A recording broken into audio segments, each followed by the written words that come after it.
आरक्षण वाला मामला, जाटों की नाराजगी का मामला, इतने सारे मामले इकट्ठा हो गए थे आपके खिलाफ, ये कैसे खत्म किए एक एक करके?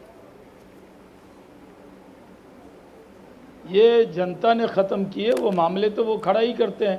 कांग्रेस पार्टी जितना मुद्दा उठाती है, हर संवैधानिक संस्था पे सवाल उठाना, हर निर्णय पे सवाल उठाना।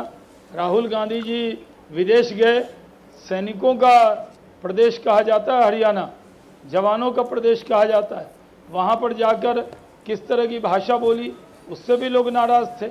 और कांग्रेस पार्टी को ये भ्रम हो गया था कि शायद वो हरियाणा में जीत लेंगे। ये यही इसी पर मैं आ रही थी। एक मिनट पवन, एक सवाल मैं जरा पूछ लूं। आपने जो कहा ना कि कांग्रेस पार्टी को शहनवाज जी ये ऐसा लगने लगा था कि वो जीत रहे हैं, और इससे पहले के नतीजे आए वो पहले ये तय करने लगे कि मुख्यमंत्री कौन होगा। भूपेंद्र सिंह हुड्डा खुद दिल्ली में आकर कैंप करने लगे, कुमारी शैलजा अपना दावा ठोकने लगी। तो क्या आपको ये नहीं लगता कि कांग्रेस पार्टी का अंतर्कलह भी कुछ हद तक भारी पड़ा है उनके लिए? कांग्रेस पार्टी में अंतर्कलह ही था। हम चुनाव लड़ रहे थे, कांग्रेस आपस में लड़ रहे थे, कांग्रेसी कार्यकर्ता आपस में ही। चुनाव के वोटिंग खत्म होने से एक दिन पहले सोनिया जी ने बुला के कुमारी शैलजा को समझाया। क्या संदेश गया? यानी वो अभी भी मानी हुई नहीं है। तो कांग्रेस पार्टी में अंतर्कलह पूरी तरह था, पूरी तरह विवाद था आपस में नेताओं का।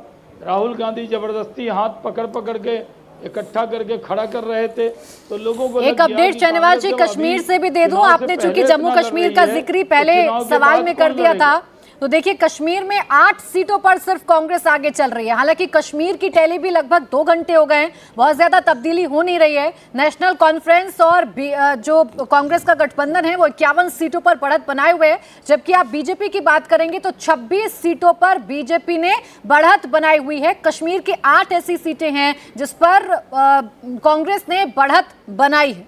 ठीक, सही बात है। अभी कुछ बदलेगा? नहीं, अभी तो मतलब हो सकता है कि आगे जाके बदले, लेकिन फिलहाल तो बदला तो नहीं है। शहनवाज जी क्या कह रहे हैं सुन लेते हैं जी।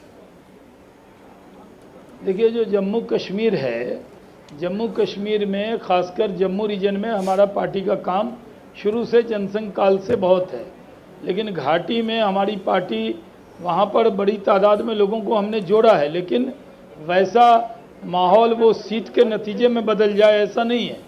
हमने डीडीसी का चुनाव लड़ा, बीडीसी का चुनाव लड़ा, हमने वोट परसेंटेज बढ़ाया।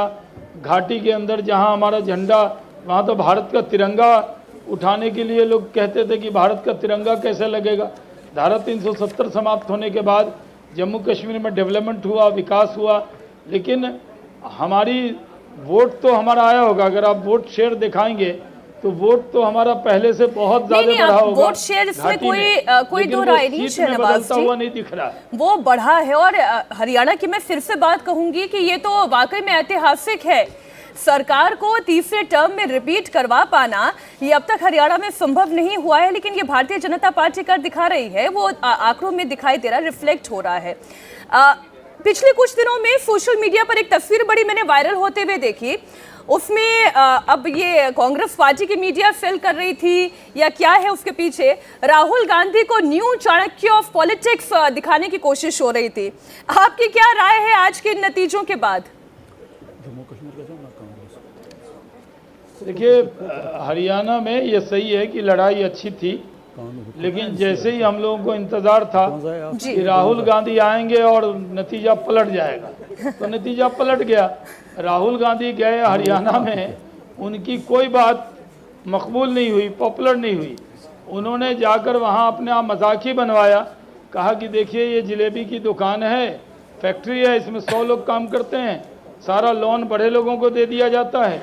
अगर इनको जलेबी वालों को लोन दे दिया जाए तो 10,000, 20,000, 30,000, 40,000, 50,000 लोग जलेबी बनाएंगे। चलिए, जलेबी आपके लिए तो शुभ ही साबित हो गई शहनवाज जी, और ये जलेबी की मिठास अब आप ही चखिएगा। कांग्रेस वालों ने जो मंगाई है अब देखिए आप तक पहुंचाते या नहीं पहुंचाते। बहुत शुक्रिया आपका, शुभकामनाओं के साथ शहनवाज जी हमारे साथ जुड़ने के लिए, बातचीत करने के लिए। जी जी, बहुत बहुत शुक्रिया, बहुत शुक्रिया आपका। देखिए कन्हैया मित्तल भी इस वक्त हमें ज्वाइन कर चुके हैं, उनके पास हम चलेंगे। कन्हैया मित्तल जी, हरियाणा में तो इस वक्त बम बम हो रही है भारतीय जनता पार्टी की। आपसे शुरुआत करूं, इस मौके के लिए कुछ तैयार किया है क्या आपने? कैसे करेंगे सेलिब्रेट इस खुशी को? जी, सबसे पहले तो हमने जो गीत गाया था और इंडिया टीवी के इंटरव्यू इंटरव्यू में भी, कॉन्क्लेव में भी हमने गाया था उसको, जो राम को लाए हैं हम उनको लाएंगे, हरियाणा में फिर से भगवा लहराएंगे। तो उसी गीत को मैं आज गाना चाहता हूँ। और ये भगवान की कृपा है कि जिस जिस स्टेट के लिए हमने इसको गाया है वो स्टेट में जरूर सरकार बनी है, और हिंदुओं ने अपना पुरजोर समर्थन दिखाया है। और साथ में संघ के लिए कहना चाहूंगा, उन्होंने बहुत मेहनत करी हरियाणा में। तो कन्हैया जी, आपके दर्शकों पूरी के द्वारा भावुकता के सबको सुनाना साथ में आपने बिल्कुल सही समय पर सही फैसला ले लिया। कांग्रेस जाते जाते बीजेपी का रास्ता फिर पकड़ लिया। नहीं, मैंने बिल्कुल भावुकता में फैसला नहीं लिया। मैंने सनातनियों की सुनी, और मैंने लिखा था सनातनियों की सुनेंगे और सनातनियों को चुनेंगे। अब देखिए, JNK के अंदर कोई दूसरा धर्म जीत गया और विकास हार गया, और हरियाणा के अंदर सनातन धर्म जीत गया और सनातनियों ने मिलकर काम को किया। तो सभी को मैं समर्पित कर रहा हूं ये गाना। जो राम को लाए हैं हम उनको लाएंगे, जो राम को लाए हैं हम उनको लाएंगे, हरियाणा में फिर से नायब ने लावांगे, हरियाणा में फिरते ओ भगवा लहरावांगे। और ये जलेबी जलेबी ज्यादा चल रही थी तो उसके लिए भी लिखा है मैंने कि हिंदुओं को कोई भी फरेबी ना भाएंगे, हिंदुओं को कोई भी फरेबी ना भाएंगे, इस बार हम भी तो इस बार जम करके जलेबी हम खाएंगे। कन्हैया मित्तल जी, एक मिनट। मित्तल जी, पहले आप इधर से उधर गए, फिर उधर से बहुत जल्दी इधर आ गए, आपने हवा को जल्दी भांप लिया, कांग्रेस वाले नहीं भांप पाए थे क्या? नहीं, मैं ना उधर से उधर गया था, ना उधर से इधर आया हूं। मैं जहां था मैं वही हूं। मैंने जनता की सुनी, और जो जनता की सुनता है वो हमेशा फायदे में रहता है, और हमेशा सुनना भी चाहिए।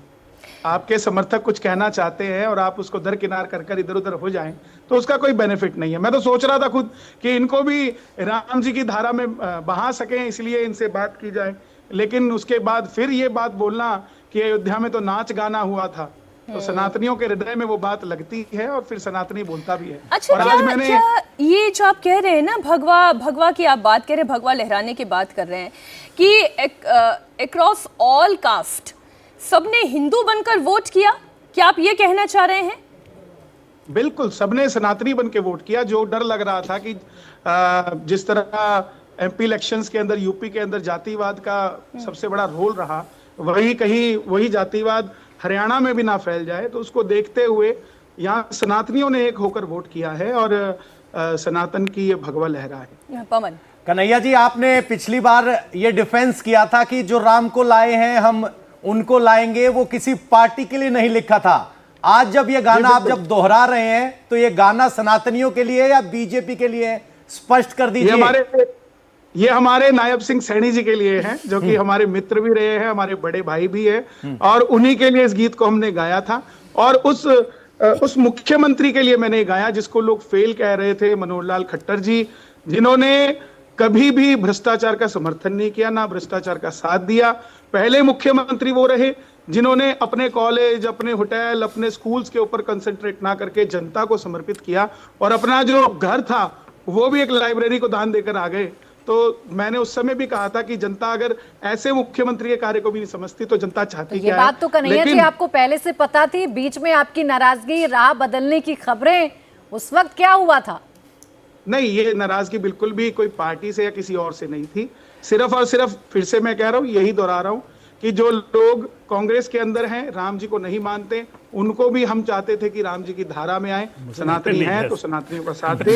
इसके अलावा जो मीडिया ने बातें उठाई कि इलेक्शन लड़ना चाहते हैं, पंचकुला से लड़ना चाहते हैं, ये लड़ना चाहते हैं, वो लड़ना चाहते हैं, ऐसा कुछ भी नहीं। आप गायक तो अच्छे हैं ही, मौसम वैज्ञानिक भी आप अच्छे रहे। मुझे लगता है हरियाणा के इस इलेक्शन को सबसे पहले आपने भांपा है। मेरे ख्याल से फियर ना पूरी भारतीय जनता पार्टी के जितने भी समर्थक थे उन सब में था कि क्या इतना ले पाएंगे। हाँ, बिल्कुल। बट ये जो फिगर्स है ना, 48 का फिगर, अभी हम 48 पे खड़े हैं, हम 48 का फिगर 2014 याद दिलवाता है। तो हरियाणा के अंदर उससे पहले भारतीय जनता पार्टी का कोई जनाधार नहीं था, और एक मोदी सुनामी आई थी एक तरह की, और आप वो देख रहे हैं 2024 के अंदर फिर से रिपीट हो रहा है, because this was not expected. इसका मतलब यही है ना कि चाहे जात के नाम पर भी वोट अगर पड़ेगा तो भी वोट मोदी के नाम पर होगा, क्योंकि ये बात रिपीटेडली हमने 24 के अंदर भी बार-बार यही बात हो रही थी डिस्कस कि जो भी प्रधानमंत्री मोदी को वोट करता है ना, वो कास्ट लाइंस को, रिलीजियस लाइंस को डिवाइड करके वोट कर रहा होता है, तभी गुड गवर्नेंस के बारे में बार-बार उठाई जाती है। लेकिन मेरा सवाल तो ये है कि अगर ये सुनामी थी तो दिखाई क्यों नहीं दी, इतना साइलेंट क्यों था? ये साइलेंट सुनामी कैसे हुई कन्हैया मित्तल जी?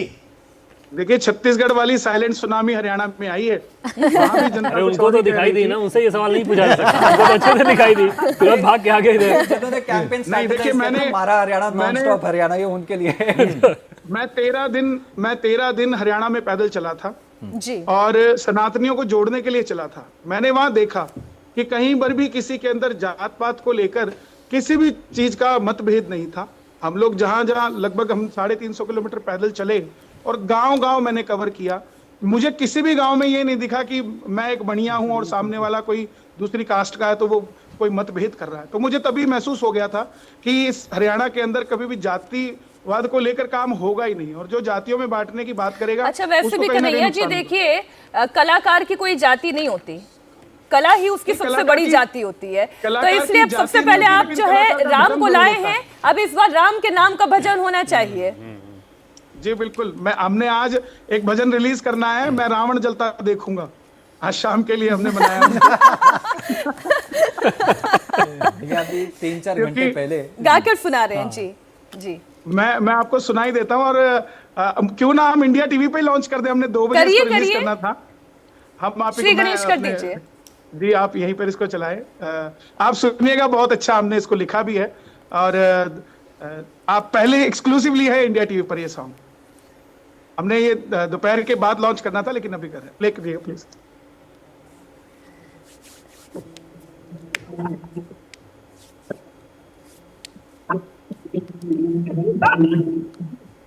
श्री राम को न माने, जो बजरंग को न पहचाने, कन्हैया जी, आप ही गाएं। हाँ, जो बजरंग को न पहचाने, जो नारी का अपमान करे, अपमान करे।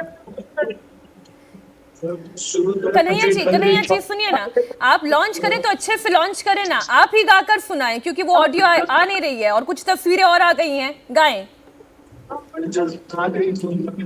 तो नेटवर्क कमजोर पड़ रहा है, उसको ठीक करें। उससे पहले आपको बता दें, बीजेपी के प्रभारी धर्मेंद्र प्रधान से मुलाकात करने के लिए मनोहर लाल खट्टर पहुंचे हैं। ये मुलाकात बेहद महत्वपूर्ण हो जाती है, जिस तरीके के रुझान आए हैं उसके बाद ये मुलाकातों का दौर शुरू हुआ है। खट्टर कहा गया, बीजेपी ने उन्हें एलिवेट किया है, केंद्र में जिम्मेदारी दी गई है, एक बार फिर अहम भूमिका में होंगे। और हरियाणा प्रभारी धर्मेंद्र प्रधान के पास खट्टर मुलाकात के लिए पहुंचे हैं। सरकार बनाने की सुगबुगाहट तेज हो गई है। अब आप इसे ऐसे समझिए, क्योंकि अब जो टैली है वो बहुत ज्यादा बदलेगी ऐसा नजर नहीं आ रहा है। अब काफी वक्त हो गया है कि यहीं पर आकर आंकड़े रुक गए हैं, और इसीलिए बीजेपी चाहे प्रवक्ताओं की बैठक करना हो, चाहे बड़े नेताओं का खट्टर के घर पर पहुंचना हो, प्रभारी का खट्टर के घर पे पहुंचना हो, इसी तरफ इशारा कर रहा है देवेंद्र। बिल्कुल प्राची, और इससे बड़ी चीज ये होने वाली है कि आज के दिन का जो हाईलाइट कि शाम में प्रधानमंत्री नरेंद्र मोदी का एक बार फिर से कार्यक्रम बीजेपी के मुख्यालय में होगा। उसके लिए तैयारियां शुरू हो गई हैं। ऑफिशियली कांग्रेस पार्टी की तरफ बीजेपी इस काम को नहीं करती, तो इसलिए इंतजार किया जा रहा है थोड़ी देर और का। उसके बाद 2 बजे तक ऑफिशियली भी ये कंफर्मेशन कर दिया जाएगा कि शाम में लगभग 6, साढ़े 6, 7 बजे के आसपास प्रधानमंत्री बीजेपी ने अभी अपनी तैयारी शुरू की है ना। बीजेपी ने अंदर खाने अपनी तैयारी शुरू कर दी, उसका डिस्प्ले नहीं किया जाए। टॉप सोर्सेज से हमें ये जानकारी मिली है, लेकिन समझा जा सकता है कि हरियाणा में अगर तीसरी बार यानी कि हैट्रिक लगा रही हो कोई पार्टी, जिस व्यक्ति के चेहरे के दम पे सफलता मिली हो, प्रधानमंत्री नरेंद्र मोदी, उनके लिए भी ये कितनी बड़ी बात होगी कि जब आके वो जनता को धन्यवाद देना चाहेंगे।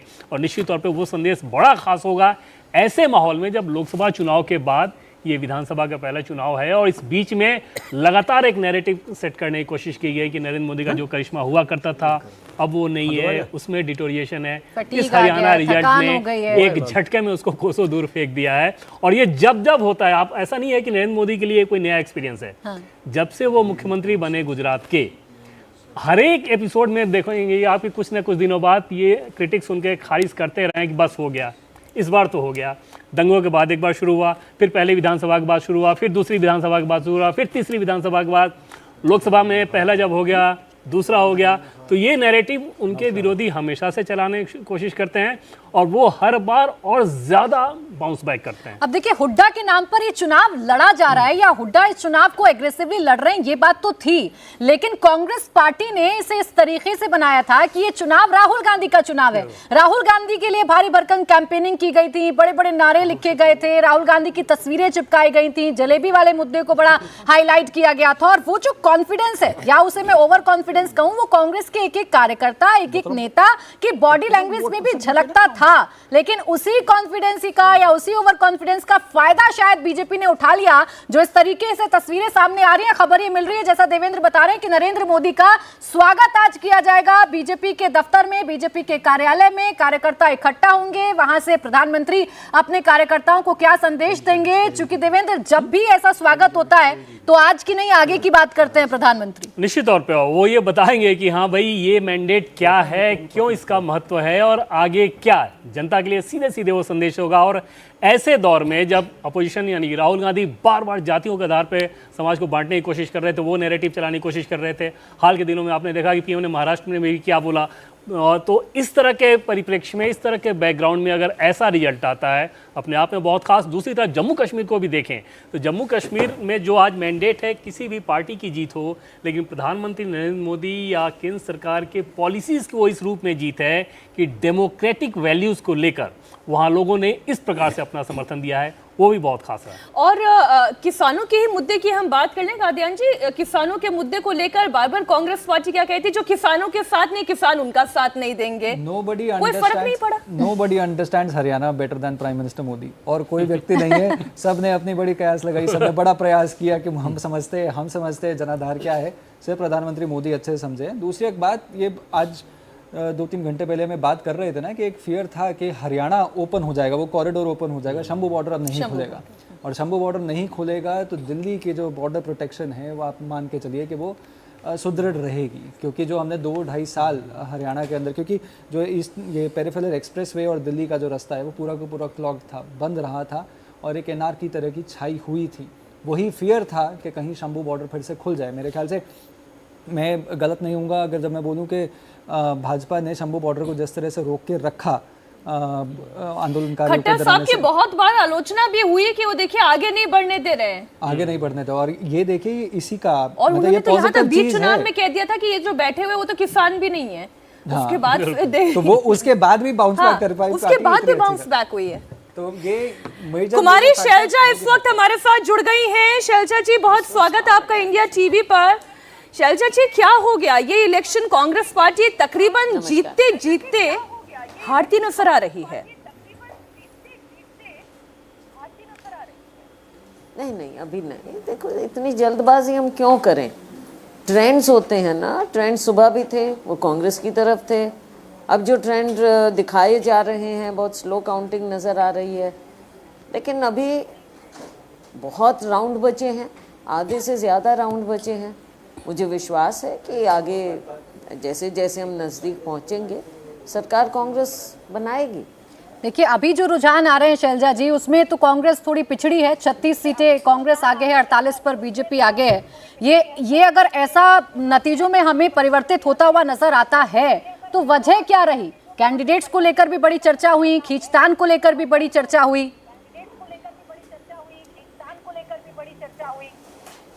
ये जो इसमें पता चल रहा है कि मार्जिन बहुत कम है, आपस में बहुत कम मार्जिन है। तो ये ज़रूर एक थोड़ी सरप्राइजिंग बात है, लेकिन मुझे लगता है कि एंड तक मार्जिन कांग्रेस के फेवर में बढ़ेंगे। नहीं मैम, इसलिए हम ये कह रहे हैं वहाँ तो सरकार बनाने की कोशिशें होने लगी है और यहाँ कांग्रेस पार्टी जितनी उत्साहित दिखाई दे रही थी उससे ठीक उलट दिखाई दे रहा है। चर्चा अब होने लगी है कि शायद कैंडिडेट सिलेक्शन में कुछ तो कमी रह गई।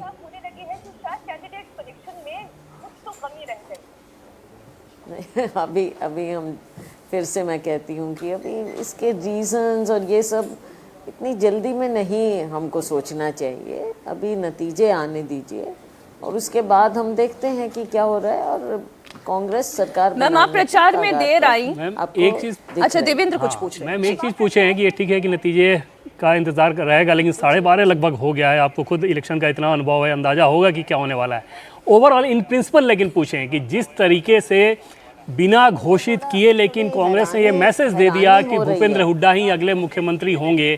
क्या आपको लगता है कि उसका नुकसान हो गया, क्योंकि बीजेपी एक स्ट्रेटजी अख्तियार करते रही है जाट वर्सेस गैर जाट का, उससे बचना चाहिए था कि इनडायरेक्टली भी ये मैसेज ना जाए कि भूपेंद्र हुड्डा ही सीएम होंगे?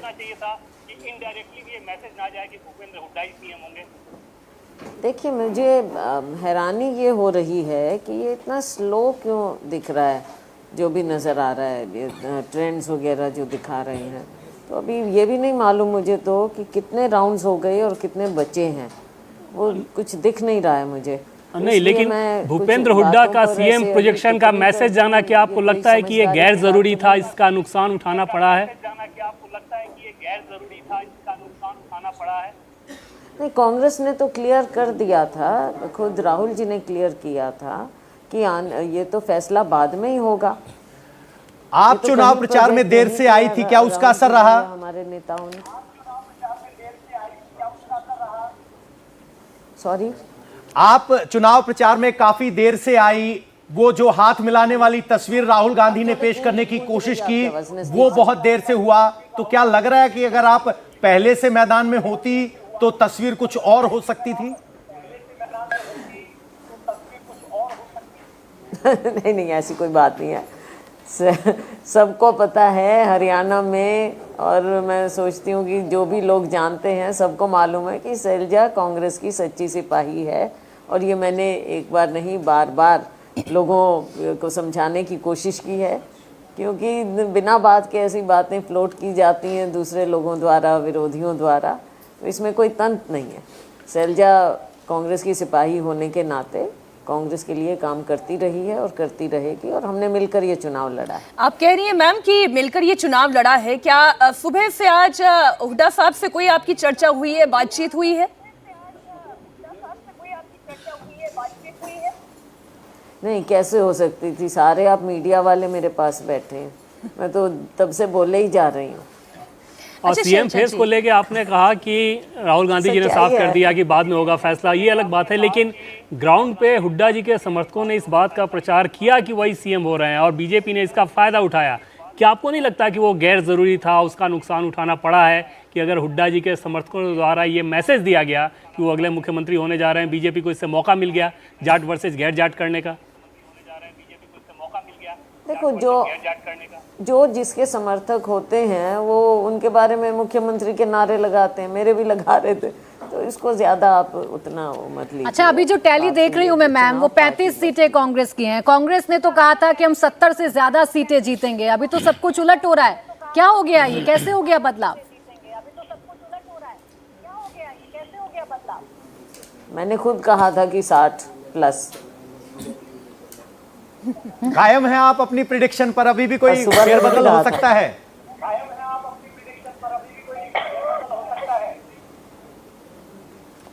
सॉरी, आप अपने प्रिडिक्शन पर कायम है? लग रहा है कि अभी भी फेरबदल हो सकता है इस आंकड़े में?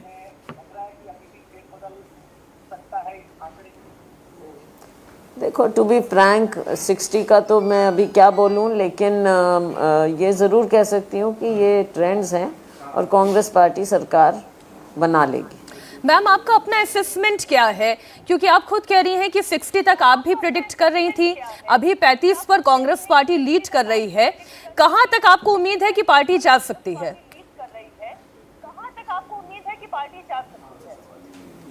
अब देखो, ये तो चीज़ इस वक्त यहाँ बैठे बैठे मैं कैसे बता दूं, लेकिन मुझे विश्वास है कि सरकार कांग्रेस बनाएगी। शैलजा जी, 60 से नीचे अगर कांग्रेस आ रही है, प्रेडिक्शन आपका खुद का 60 का था, कांग्रेस के नेता 70 की बात भी कर रहे थे, कहां पर चूक हो गई? बार मत करो, बार बार मत करिए, अब बार बार मत करिए, दोबारा आपसे बात करेंगे। नहीं मैम, समझ सकते हैं हम लोग। नहीं, ये वाकई में देखिए, पूरी पार्टी बहुत जी जान लगाकर चुनाव लड़ती है, मेहनत करती है, एक्सपेक्टेड रिजल्ट ना आने पर एक हाँ, ये जरूर है, मोरल डाउन होता है, लेकिन अभी भी नतीजे आने बाकी है। We still wish you good luck. Shailaja ji, बहुत शुक्रिया इंडिया टीवी को समय देने के लिए। Thank you. बहुत शुक्रिया इंडिया टीवी को समय देने के लिए। Thank you. वो देखिए चेहरे में, उनके हाव भाव में सर ये समझ में आ रहा है। स्वाभाविक सी बात होती है ना किसी भी नेता पार्टी के लिए। हाँ, जी हाँ, बिल्कुल, इसमें जी जान से लगा रहता है लोग, रात दिन मेहनत कर रहा होता है लोग, और अभी भी वेट तो करना ही चाहिए कि भाई जब तक अंतिम नतीजे ना आए तब तक, लेकिन जो फीडबैक आ रहा होता है नेताओं के पास वो चुनाव आयोग के रियल डिक्लेरेशन से बहुत पहले आ चुका होता अच्छा, वो ये बात एडमिट नहीं करेंगे क्योंकि वो पार्टी के नेता हैं, तो वो क्यों एडमिट करेंगे कि उनका देरी से निकलना हो सकता है पार्टी को नुकसान कर गया है। लेकिन एक मैसेजिंग और एक परसेप्शन तो था ना कि सर पार्टी में एक अंतर्कलह है, नहीं बन रही है, जाट वर्सेस गैर जाट का इलेक्शन इसे बना दिया गया, परसेप्शन जो जनता के बीच में नहीं जाना चाहिए था वो परसेप्शन चला गया। देखिए दो नुकसान हो गए इनके। देर से आने का जो नुकसान हुआ वो ठीक है, अंतर्कलह कांग्रेस की बड़ी पुरानी समस्या है। अभी जो बात कर रहे थे 11 साल से संगठन नहीं बना और 4 पीसीसी प्रेसिडेंट बदल गए, उसके पीछे अंतर्कलह था। उसी अंतर्कलह की बदौलत कुलदीप बिश्नोई पार्टी छोड़ के गए, उसी अंतर्कलह के चलते अशोक तंवर पार्टी छोड़ के गए जो वोटिंग वाले थे लौट के आए, किरण चौधरी पार्टी छोड़ के गई, और उनके अलावा छोटे नेता तो बहुत सारे गए। तो कहीं ना कहीं इन फाइटिंग कांग्रेस की प्रॉब्लम है। लेकिन एक आदमी को इतना ज्यादा फ्री हैंड आला कमान का दे देना क्यों इतना जरूरी लगा? तो बिना अनाउंस किए भी कहीं ना कहीं डिसबैलेंस दिखा लोगों को और उसका मैसेज गया। अब आप कह रहे हैं फ्री हैंड क्यों दे दिया गया, उसके पीछे बहुत सारे कारण हैं। इसमें दो राय नहीं है कि 2005 और उसके बाद जैसे जैसे INLD और चौटाला परिवार का डाउनफॉल होता गया पॉलिटिकली, भूपेंद्र सिंह हुड्डा जाटों के बड़े नेता के तौर पे एस्टेब्लिश होते गए। हालांकि वो अपने आप को 36 बिरादरी का नेता मानते हैं, लेकिन इसमें दो राय नहीं कि उनका सबसे बड़ा जो जनाधार है वो जाटों में है। तो कांग्रेस की एक मजबूरी है, आपको कोई भी पॉलिटिक्स करनी है तो एक बेस वोट आपको चाहिए। वो बेस वोट कभी कांग्रेस के बाद दलित होता था, अल्पसंख्यक होता था, और चौटाला के डाउनफॉल के बाद जाट उसमें ऐड हो गया। जब 10 साल वो हुड्डा CM रहे तो वो और ज़्यादा मजबूत हुआ।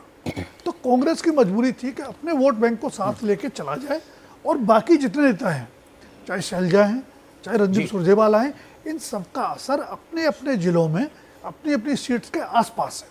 एक इलाका ऐसा, किसी का असर बिल्कुल एक इलाका है यादव बेल्ट जिसको कहा जाता है हरियाणा में अहिरवाल में मनमोहन यादव जो कि खुद मुख्यमंत्री हैं मध्य प्रदेश के, वो प्रचार करने के लिए आए थे, वो असर करते दिखाई दिए। अहिरवाल में बीजेपी अजय दिखाई दी।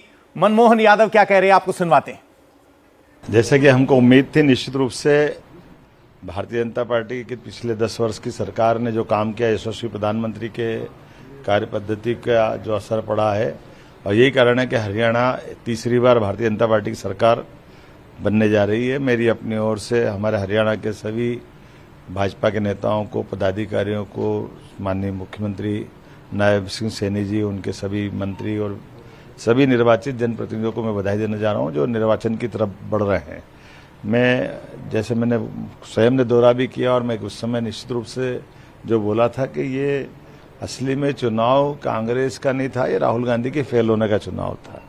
राहुल गांधी 1 बार 2 बार 3 बार जिस प्रकार से वो अपनी कार्यपद्धति लेके चलते हैं, उसके बलबूते पर जनता उसको बहुत अच्छे से जानती है। और भारतीय जनता पार्टी ने विकास के एजेंडे को आगे बढ़ाया है, किसी के बारे में हल्का बोलना नहीं, अपने काम को लेके आगे चलना।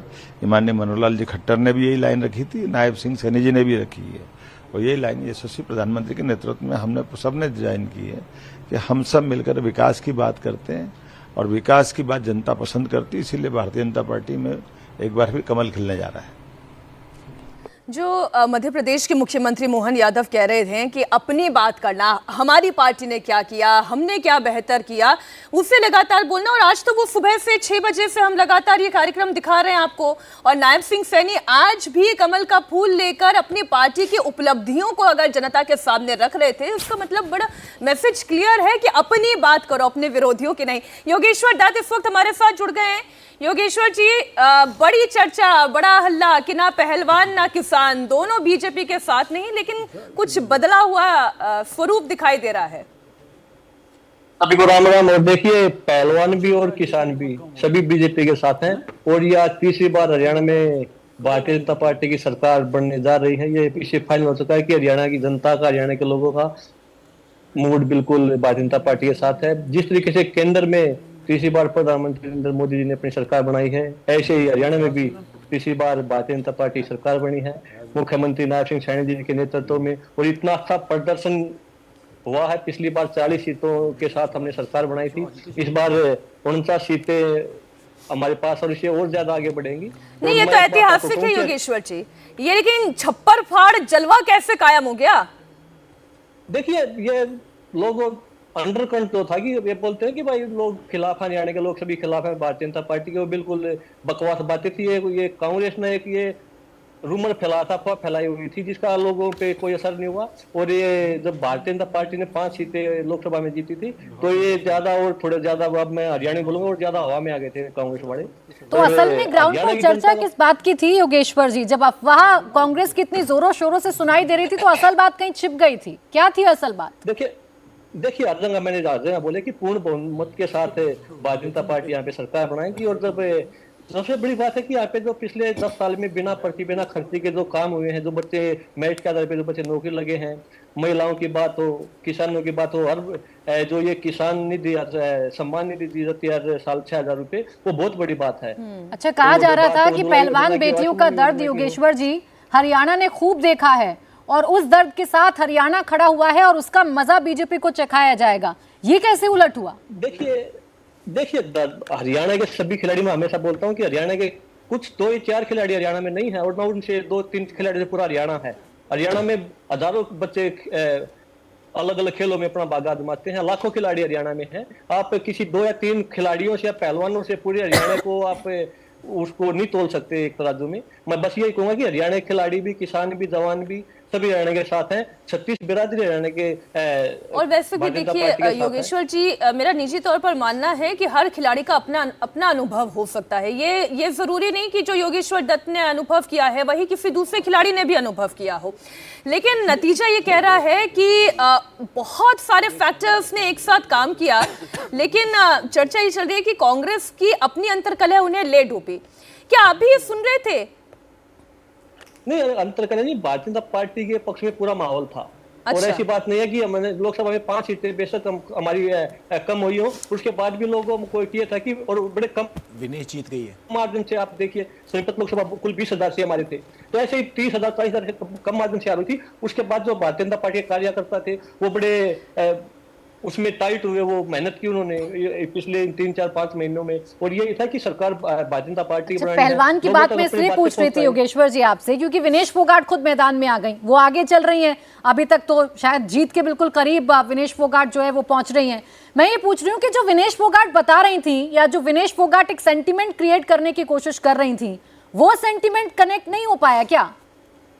देखिए हम भी खिलाड़ी, हमने स्टार्टिंग से बोला था कि ये राजनीति है, ये कांग्रेस इनकी पहलवान के ऊपर अपनी राजनीति साध रही है। और आप जैसे पीछे आप देखिए, जब हमारी नई संसद का उद्घाटन हुआ था, वो वहाँ पे पूरे देश में कितनी, दुनिया में कितनी गलत छवि गई हिंदुस्तान की, जब इन्होंने ये संसद की तरफ इन्होंने प्रदर्शन किया। प्रदर्शन किसी और दिन भी हो सकता था, तो इन्होंने ऐसे दिन चुने हैं जिससे भारत की छवि को नुकसान पहुंचे। और हमेशा ही वो आप अभी जब ओलंपिक में डिस्क्वालीफाई हो, उस पर भी इन्होंने प्रधानमंत्री जी के ऊपर, भारत सरकार के ऊपर इल्जाम लगा दिया कि भाई इनकी वजह से मेरे मेडल से मैं दूर रही हूँ। अभी 2 दिन पहले जो हमारी IOC की जो मेंबर है ये नीता अंबानी जी, उनके ऊपर इल्जाम लगा दिया। तो ये इल्जाम लगाना, फिर हरियाणा के जितने भी लोग थे समझदार थे, सभी समझ गया कि ये भाई राजनीति हो, राजनीति करने के लिए, अपना हित साधने के लिए चीज जाएगी। वो अच्छी, वो ये वहाँ पे जीतती हार की वो अलग बात है, पर हरियाणा के लोगों को पता। देखिए जनता से बड़ा तो कोई नहीं होता, आरोप अपनी जगह है, जांच अपनी जगह है, और राजनीति में आने के बाद तो इस तरीके के कई सारे आरोप लगते हैं। देवेंद्र कुछ पूछना चाह रहे थे आपसे? नहीं, वो प्रधानमंत्री नरेंद्र मोदी का संबोधन बीजेपी मुख्यालय में जो मैं कह रहा था वो हो गया। सामने प्रधानमंत्री नरेंद्र मोदी आ रहे हैं, और हरियाणा के हैट्रिक के बाद प्रधानमंत्री नरेंद्र मोदी का संबोधन होगा। अपने कार्यकर्ताओं को, हरियाणा की जनता को और देशवासियों को ये बताएंगे कि आखिर इस जीत का मतलब क्या है, इस चुनाव नतीजे का मतलब क्या, मकसद क्या है। और समझा जा सकता है कि दोनों ही राज्यों पे बात होगी, दोनों ही राज्यों के संदर्भ में बात होगी, चाहे जम्मू कश्मीर हो चाहे हरियाणा। अच्छा योगेश्वर, जीत का क्रेडिट, सबसे बड़ा सेहरा किसके सिर पर आप बांधेंगे? ये पहलवान की राय